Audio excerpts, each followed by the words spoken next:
वन्दमि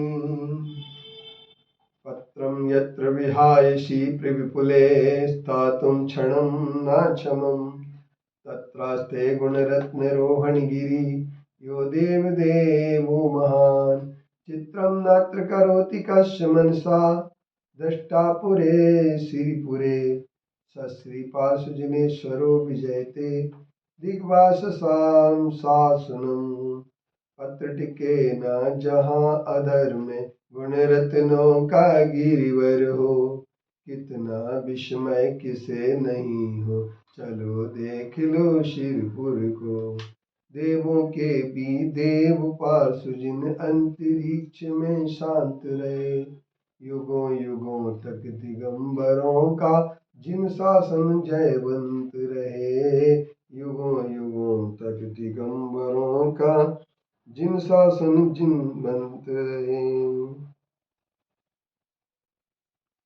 आज हम सब अंतरिक्ष पार्श्वनाथ सिरपुर की प्राचीर पर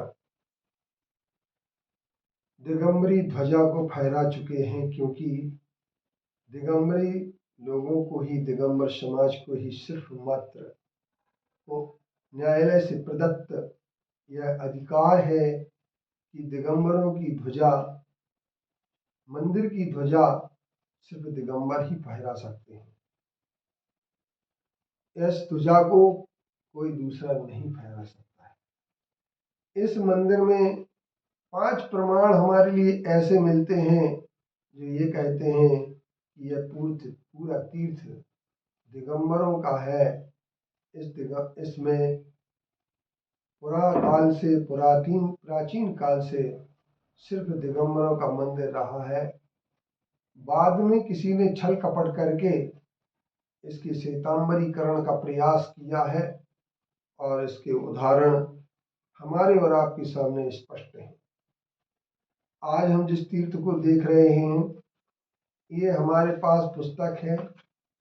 इस पुस्तक को आपको देखना होगा।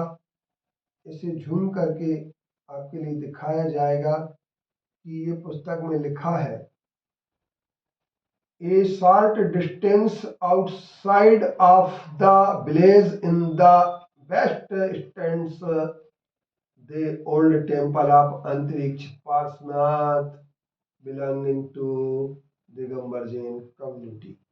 आप इसे देख लीजिए।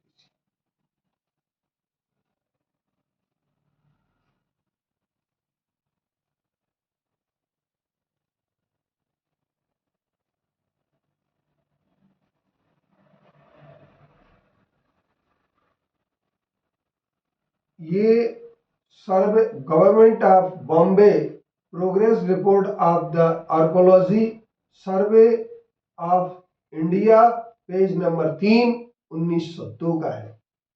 दूसरा फिर इसमें एक और लिखा है जिस पर आप लोगों को गौर करना है, आप पढ़ सकते हैं।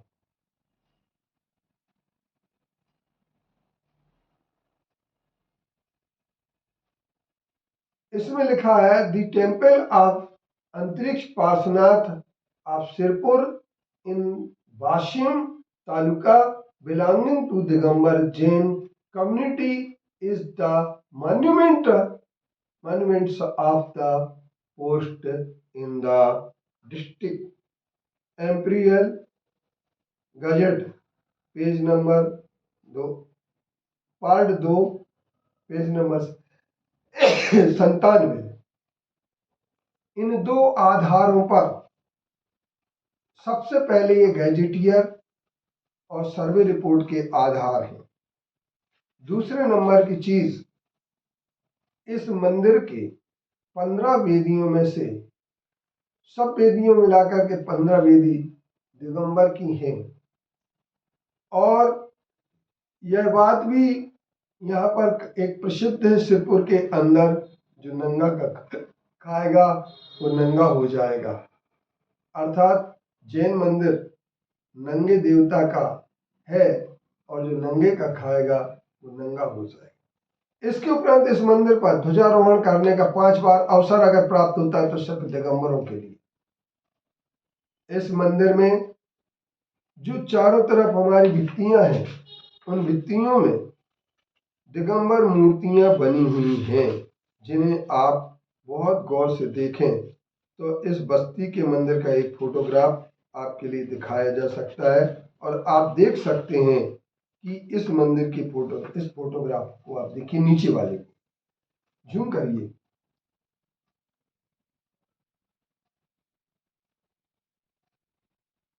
फुल स्क्रीन पर ला रहे हैं।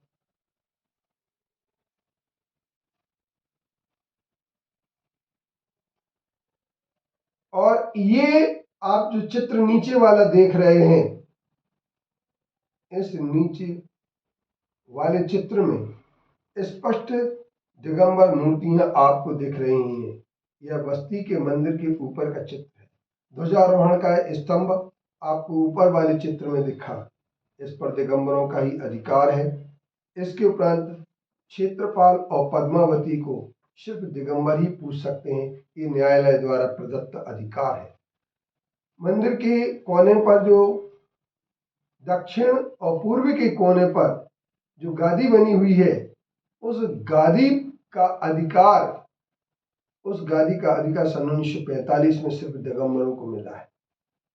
और इस अधिकार में ये कहा गया, जब इन्होंने 45 में इस केस में जो पारंजपेद थे, उन्होंने एक बात कह दी कि ये जो डिग्री आपको प्रिवी कौंसिल की मिली है, यह डिग्री सिर्फ डिक्लेयर डिग्री है, यह एग्जीक्यूटिव डिग्री नहीं।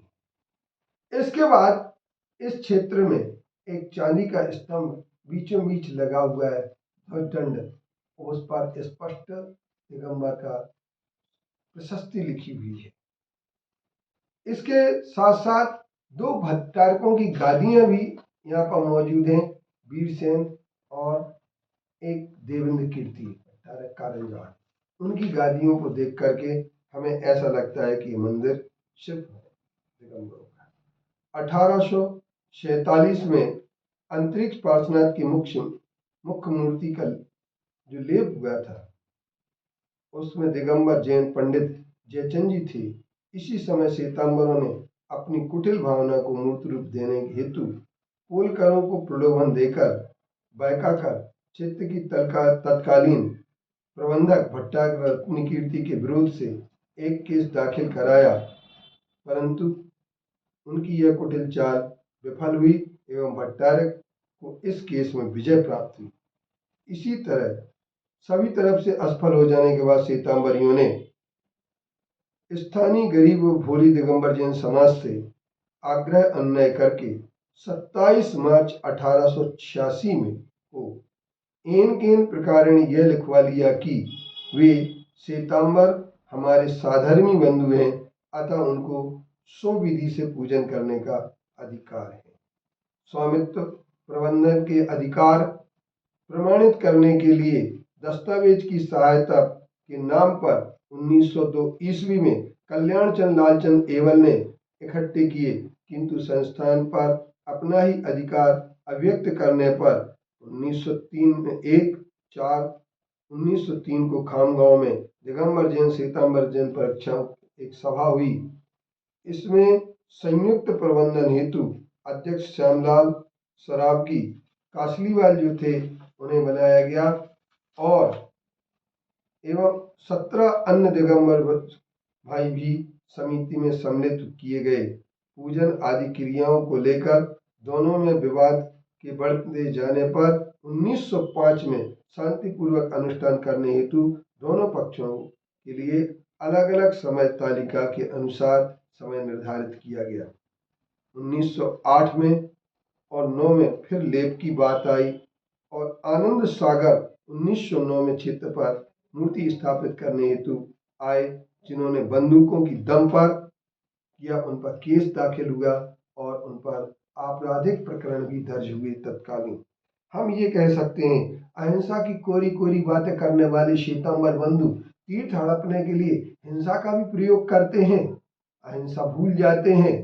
परंतु अभी जो सन 1967 में हिंसा हुई, सन अभी 2023 में वृद्ध स्वर्णमाला महिला पर डंडे बरसाए जिससे उनके हाथ में फ्रैक्चर आया, कितने लोगों को मरण घाती प्रहार किए गए और ये सब वीडियो आज आप सब लोगों के लिए वायरल भी हो चुके हैं, आप उन्हें देख सकते हैं। तो हम ये कह सकते हैं आज सन 2023 और 24 अक्टूबर को दिगंबरों ने जो ध्वजारोहण अपना दशहरा के दिन फहराया है, ये प्रतिवर्ष दशहरे के दिन इस पर ध्वजा फहराते हैं और एक दिन देव का कुचक्र टूटेगा और दिगंबर स्वरूप मूल का फिर से प्रकट होगा, मूर्ति दिगंबर रूप में आएगी। यह हमारा विश्वास है और आप लोग भी इस विश्वास को अपने अंदर दृढ़ कर लें। एक दिन दिगंबर स्वरूप अंतरिक्ष वासनाथ का प्रकट अवश्य होगा।